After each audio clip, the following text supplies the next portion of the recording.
Hallo, ich bin der Christian, Werkstattleiter von IPC Computer und ich habe hier ein Kundengerät, das lädt der Akku nicht mehr infolge vom verpolt angeschlossenen Netzteil.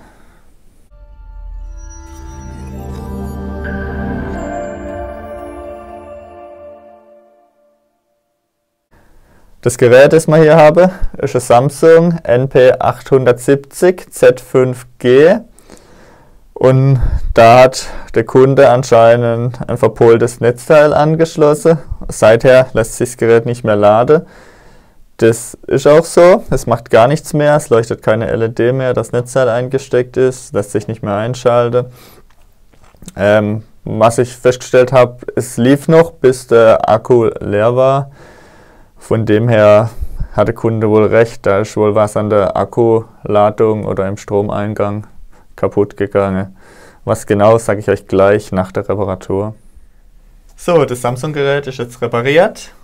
Wie auch schon vermutet, war da im Stromeingang der MOSFET defekt. Ja, der wurde getauscht. Das Gerät läuft wieder. Man sieht dort Akku, Lade-LED. Das Gerät lässt sich einschalten, fährt hoch. Die Bilder vom Bauteil haben wir auch im Blogbeitrag hinterlegt. Da kann man sich das gerne auch mal anschauen.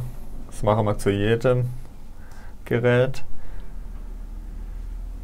Ja, wie man sieht, das Gerät funktioniert wieder. Der Kunde kriegt sein schickes Samsung Notebook relativ günstig repariert zurück. Ja, wenn euch das Video gefallen hat, würde man uns über ein Abo, Kommentar oder Bewertung sehr freuen. Bis zur nächsten Reparatur. Danke.